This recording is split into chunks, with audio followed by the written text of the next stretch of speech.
You mentioned the white hats earlier. So who exactly is part of that? Well, there are over 206 countries that are part of the White Hat Alliance that are actually fighting, and they are the opposite of what we call the New World Order or the cabal. And they have been pretty much undoing and neutralizing all the attempts of the New World Order from pretty much taking full control of our planet. So the White Hats is a group of military personnel. A lot of them are part of intelligence agencies that are not corrupt. They're not part of the counterintelligence. And what they are doing and what they have been doing for the last 60 years is they have been actually working together to pretty much neutralize the plans of the one world government and the New World Order to, in fact, establish a different system that's going to benefit humanity. And this is what many call the GCRRBs, the global currency reset, which is the opposite of the CDBC, right? The central banking digital currency, which is trying to be established by the cabal, right, to create a one world currency. So the White Hats are doing the opposite of that, through a phenomenon known as the quantum financial computer and Starlink. And to just let you know how it all began, it actually began with Eisenhower. Going back to how the Nazis invaded us from within, they infiltrated the U.S. government. Well, due to that infiltration, the Nazis, or what they call the military-industrial complex, which is what has been running the shadow government since the 1950s, what they did is they pretty much sold our government to the draconians. So through them, our government, through the military-industrial complex, has been controlled by the draconian reptilians. So what the positive ETs did, known as the Galactic Federation of Worlds, they also initiated a program to combat that. And so what they did is they dispatched a being by the name of Commander Valiant Thor, who comes from planet Venus, and he created an alliance with Eisenhower.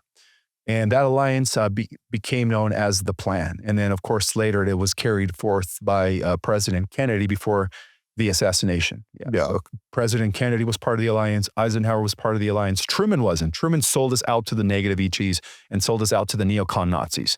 But Eisenhower was the first one to establish what many call now the Plan. And ever since then, there's been, you could say, an attempt to restore the U.S. Constitution because, for a long time now, the U.S. government has been operating outside of the Constitution due to the fact that these neocons, Nazis, took us over from within.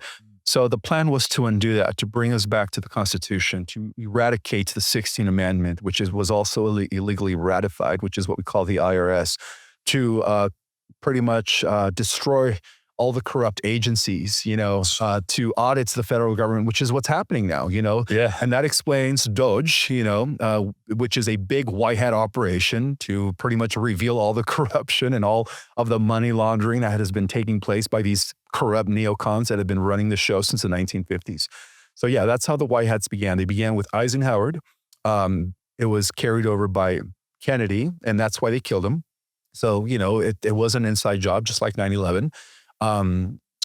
There was no lone assassin. I don't know if people saw the documents that were recently released, but actually Kennedy, the CIA, the FBI, the mafia, they were all in on it. Yeah, there's 3 of them, right? Yeah, because they're all controlled by what is known as the Jesuit order, who has been at the core of the cabal since, in the 1500s. Wow. Yeah. When it comes to this evil cabal, all roads lead to Rome. The Vatican, Even 9/11? Including 9/11. In fact, it was the Jesuit Supreme General who not only ordered the assassination of JFK Sr., but he was also the one who orchestrated the 9/11 events. Wow. And he went by the name, I believe he was taken out by the White Hats. By the way, the White Hats have been cleansing, house cleansing, all the corruption and taking out the Illuminati infrastructure from the top down since 2016, since Trump came into power. Nice. And he went, the Supreme Jesuit General went by the name of the Count Hans Kolvenbeck. And there was also another gentleman that was known as the Gray Pope. So the Supreme Jesuit General, the Black Pope, that's what he was known like. He was probably, I would say, the most powerful man on the planet since the Jesuits came into power in 1506. And the second most powerful man on the planet, and these are people that are more powerful than the Windsors, than than, the Rothschilds, right? Those are lower level players. And most people, a lot of people think that the Rothschilds were running the show because they control the money, right? But no, even the Rothschilds were working for the Black Pope. Holy crap. Yeah, and the Gray Pope. There's levels to this. There's different levels, yeah. Yeah, because people assume the Rothschilds around the world because they have the most money, right? Exactly. On paper, but there's probably more people that have more money than them. Absolutely. Well, the Vatican's been hoarding all this for 1700 years. Where do you think all the gold, most of the gold was? Until, of course, the White Hat military in the last 2 years was able to recuperate it. There was a huge raid. 2023, I believe there was a huge raid to retake the gold that the Vatican has been withholding from humanity for 1700 years. Wow. And they were using the White Hat military. Jeez. Wherever you guys are watching this show, I would truly appreciate it if you follow or subscribe. It helps a lot with the algorithm. It helps us get bigger and better guests, and it helps us grow the team. Truly means a lot. Thank you guys for supporting, and here's the episode.